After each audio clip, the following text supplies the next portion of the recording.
Long remembered will be these historic characters spread out serenely below.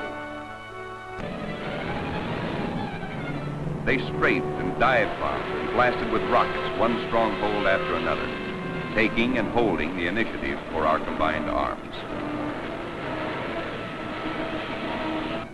At the same time, they protected our fleets against enemy retaliation. They shot up his ammunition and supply ships.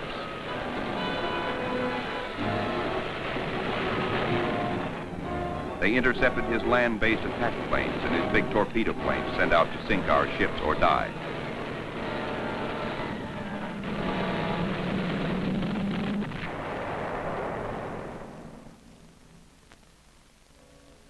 Many a name gained deathless fame, and many a face immortality, as our combined sea-air power bored in relentlessly.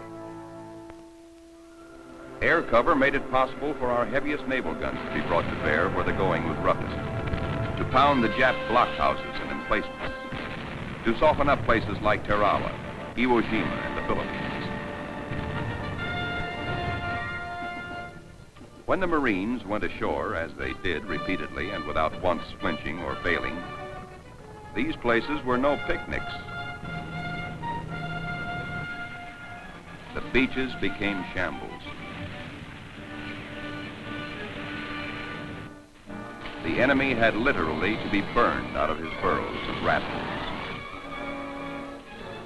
Without carrier-borne air cover, closely integrated with brave and determined action on the ground, the work of the Marines would have been even more difficult. That is why the Marines long ago invented hell diving. The enemy fought back with suicidal frenzy to the last. Kamikazes, they called their foredoomed attackers, who tried to fly their bombs right down to our fighting ladies' decks.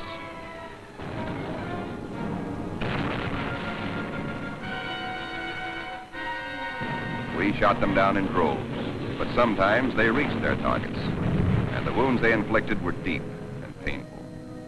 Yet even the carrier Franklin, furiously on fire and blasted by her own burning bombs and torpedoes, lived through her agony. When surrender came, the forces that had won it were massed about our beaten foes in an array unparalleled in history.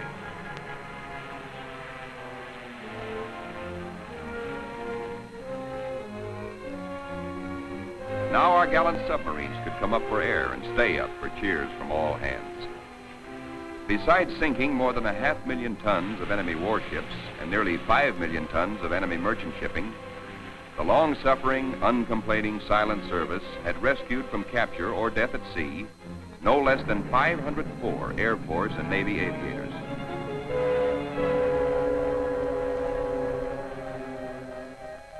With the coming of peace, a lot of the Navy was dismantled, scrapped, or laid away in mothballs. Paint and plastic were liberally applied to preserve this costly steel. Gun mounts were hooded over and sealed airtight. Since the first year of the war, no big carriers had been lost and none were scrapped. They and their escorts and hundreds of ships of their train, the so-called zipper fleet, represent today an enormous block of naval power that is already built, bought, and paid for. Some of the fighting ladies were kept in commission as tangible expressions of the strength of Western democratic ideas. They made diplomatic visits to make friends and influence people. These visits were educational for naval personnel, for the world is wide indeed, and even during the war, our fleets had not been everywhere in it. Operations in cold areas were undertaken during this peaceful period. Operation High Jump, for example, was an exploration of Antarctica by air, by naval airmen. Big planes fitted with skis were launched from the carrier Philippine Sea.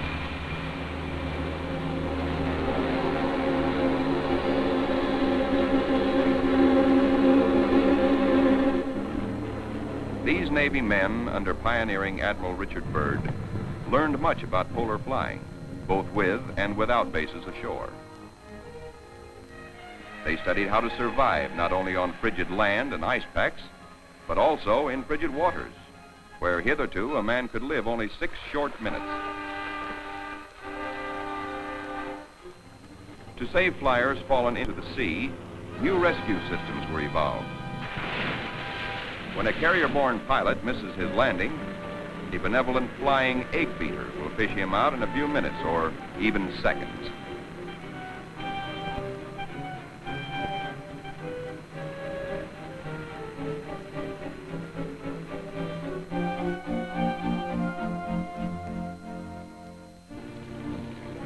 During the peaceful post-war interlude, airplanes of maximum size, range, and carrying power were studied by the Navy. The truculent Turtle, a rugged new bomber type, flew from Perth, Australia to Columbus, Ohio, 11,236 miles non-stop without refueling. And then it was proved that bombers of the Turtle class could take off from carriers, making their range over the world unlimited with loads of 5 tons or more. Contemplating such potentials, the Navy undertook to retailor its fighting ladies as floating bases for aircraft of the future. This evolution was not melodramatic, but perfectly natural. Ever since the old Langley, carriers had been growing in length and tonnage as aircraft increased in weight and range. But from the Langley of 1919 to the Midway of 1945, the length was only about doubled and the tonnage quadrupled, as the combat radius of the planes these ships carried was increased 7-fold, from 100 miles to 700 miles, and bomb loads of 5 tons or more.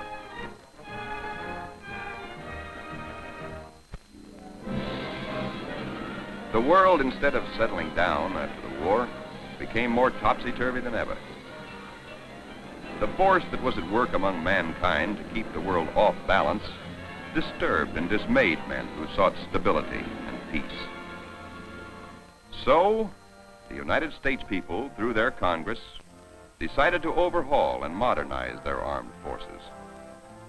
The new Defense Act, drawing on experience of World War II, unified the armed forces into one national military establishment under a new Secretary of Defense, a civilian in the President's cabinet.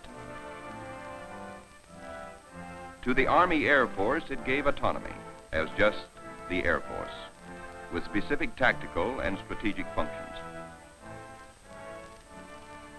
The Navy was continued in being as before, including its own organic aviation. In staff meetings at Key West and Newport, the first Secretary of Defense, James V. Forrestal, was soon at pains to define the duties of the national military establishment. In 1949, on the recommendation of the Hoover Commission and with the President's approval, the Defense Act of 1947 was amended, changing the name of the national military establishment to the Department of Defense, and clarifying many of the ambiguities of the original act. In the meantime, Lewis Johnson had become the new Secretary of Defense. In the Pentagon in Washington, where the high command of all 3 services had been moved to be grouped closely around the Secretary of Defense, the Joint Chiefs accepted and reaffirmed the prime and collateral functions of their respective services. In a Navy conference room, the Chief of Naval Operations, Admiral Louis Denfeld, foregathered with his official family, the flag officers who command the Navy throughout all its bureaus and offices. Gentlemen, unification of the armed forces does not mean suffocation for any one of them. It simply means team play on the grandest scale. Or, if you like, our nation is now coordinated. This made review and discussions, and Admiral Denfeld summarized the Pentagon agreements.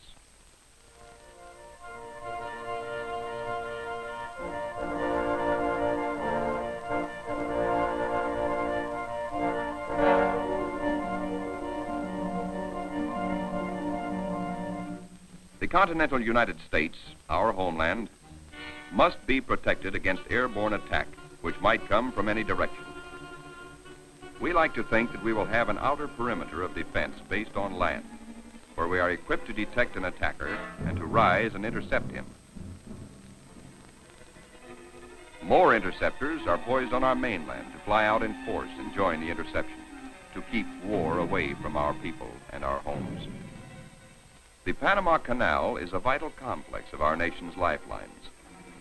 Through it must pass many of the critical materials which enable us to live, to defend ourselves, and to retaliate upon any power which attacks us. Our overseas lifelines spell out our national security. These lifelines present vital and imperative targets to any enemy possessing naval power, especially submarines.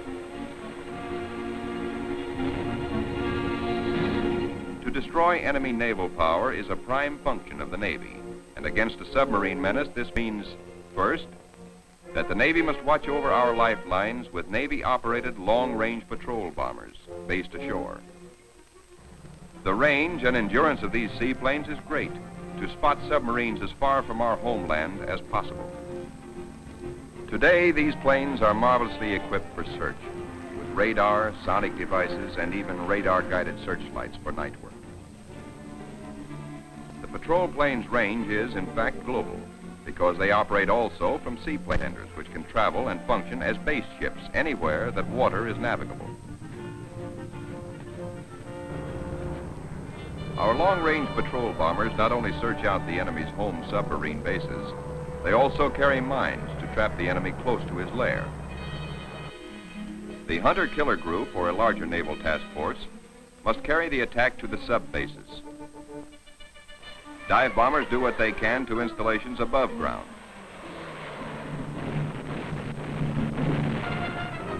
Carrier-borne fighters will go in too, and while covering our bombers, contribute to the overall effect of our retaliation by smashing at the enemy's defensive air power.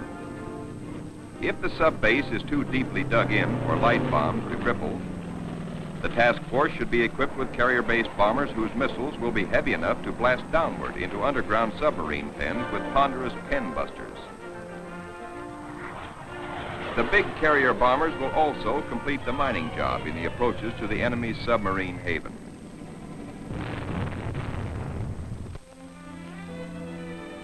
Supply and support of our perimeter bases are further prime functions of the Navy.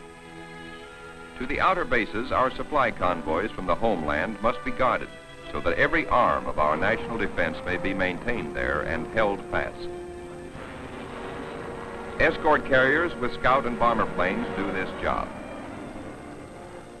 Properly to defend our defense perimeter, we may be obliged to expand it. Here comes another Navy job.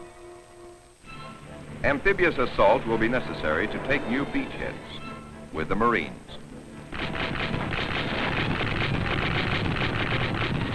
Since World War II, amphibious assault techniques have been beefed up remarkably.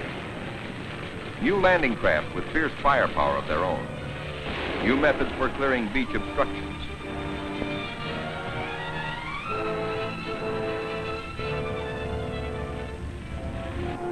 But naval air power remains the assault's chief covering element, stepped up now by jet fighters, by airborne rockets, new smoke layers, helicopters to bring away casualties. When secured, the new bases are turned over by the Marines and the Seabees to the other services for development and use.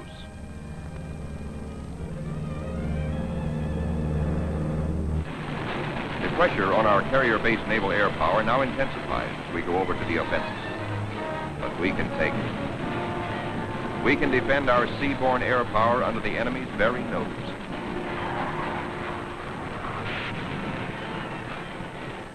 Combat air patrols whirl above and around our advancing task forces, and large fuel tanks enable these fighters to stay aloft much longer than formerly.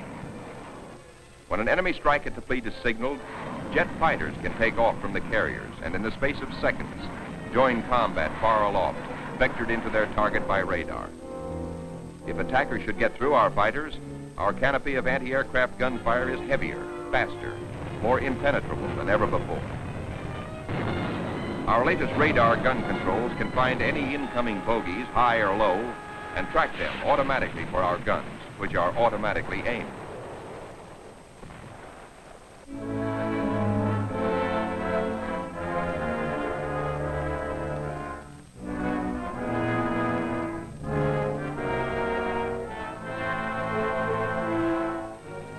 Naval air power operating as task forces or groups can steal and fight its way close enough to its targets so that fighters can always fly interference for our bombers.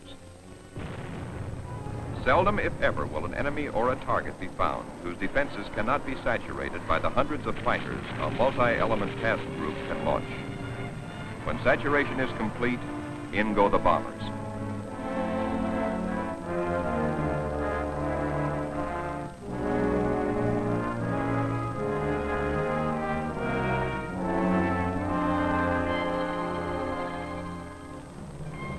At great altitude, a target looks like this.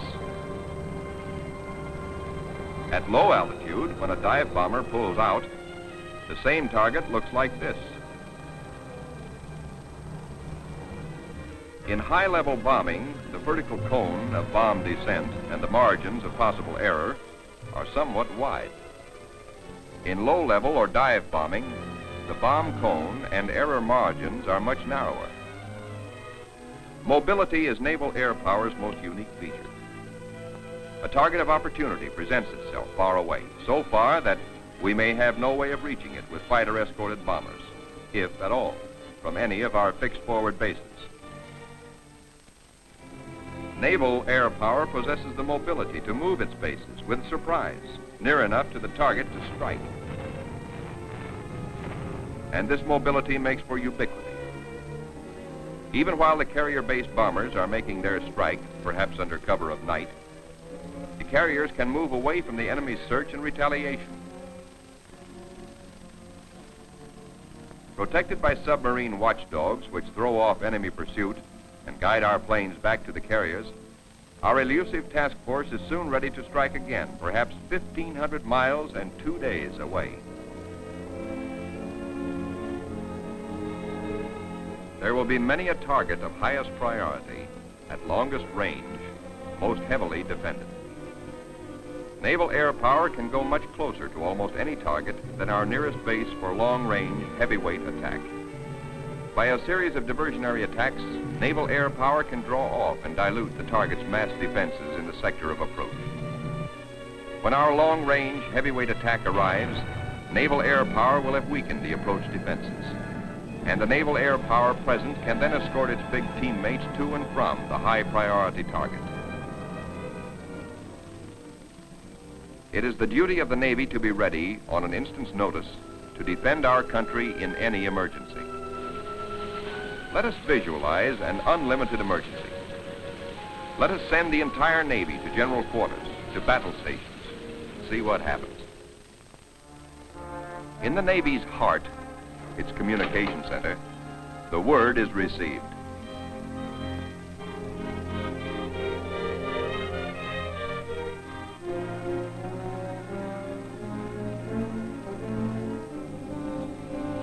To all ships and shore stations, the word is transmitted instantly over a network that blankets the globe.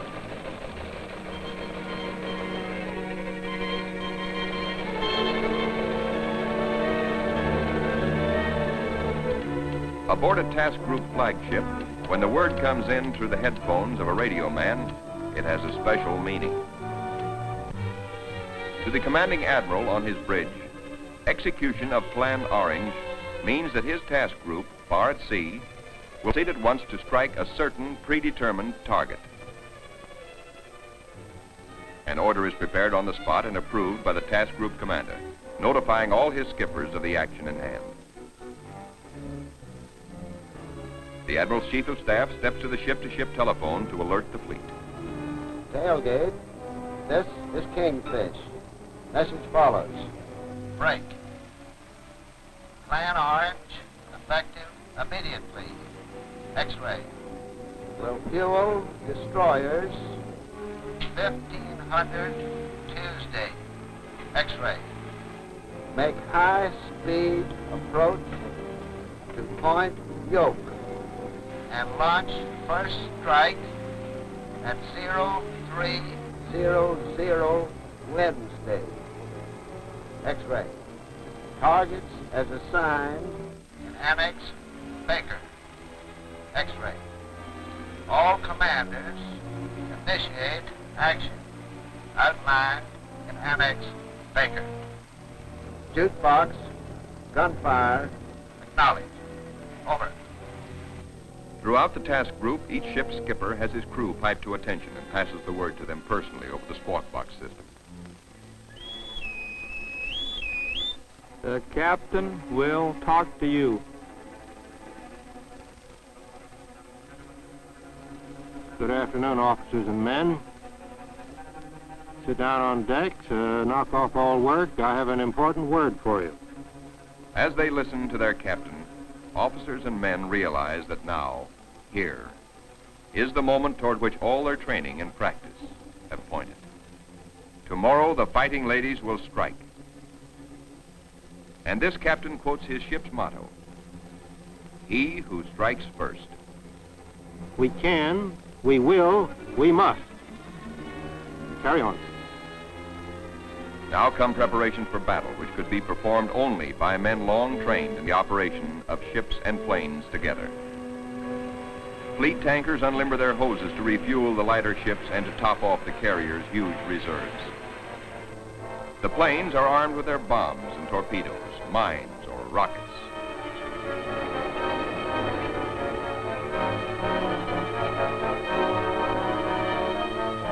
And battle rations are made ready for all guns, large and small. Guided by the word, the flight officers respot their decks.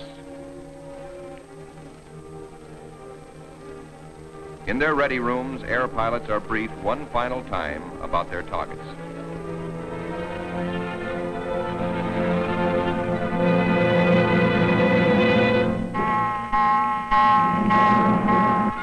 When General Quarters finally sounds, there is a scene of wildest confusion, which actually is as carefully planned and timed as a play in football, only a bit more complicated. Everyone goes to a battle station where his job is but one of thousands which all contribute toward putting the pilots into their planes and the planes into the sky and keeping them there until the overall task is done, and done right. The fighters take off first to run interference, to clear the air over the target for the heavyweights that will follow.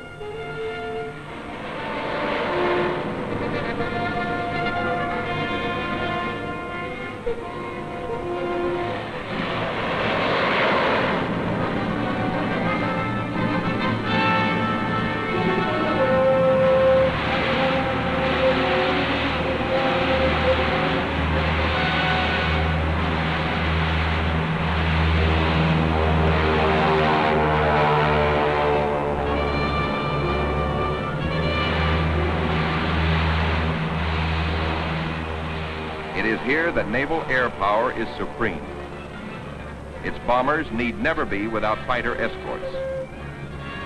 And now the Navy's bombers are equal to any task which modern naval warfare may impose upon them.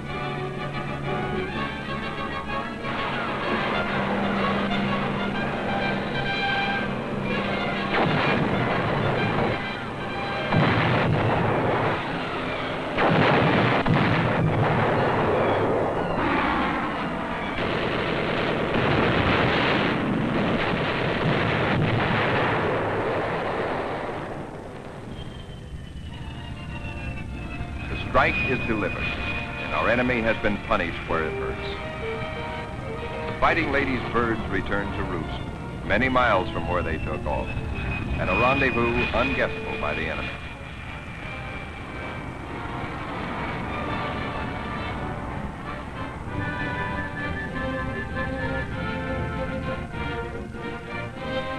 Back in their ready rooms to report what they saw and what they did, all hands are jubilant. But they are also mighty glad that their finest hour has passed. These men, the fighting ladies' family, and all their relatives, wish as heartily as anyone that a political substitute for warfare might be found, or a surefire shortcut for winning wars without going to sea. But until such wonders arrive, the Navy must and will stand by. For vast though our homeland may be, vast and beautiful to dream about and to come home to, and seemingly secure within its shores and mountains, the seas of the world are yet more vast And to be secure, America must dominate the seas and the air above them. American naval air power can provide that dominance, which can enforce over all the oceans our determined wish for harmony, for peace, for world security.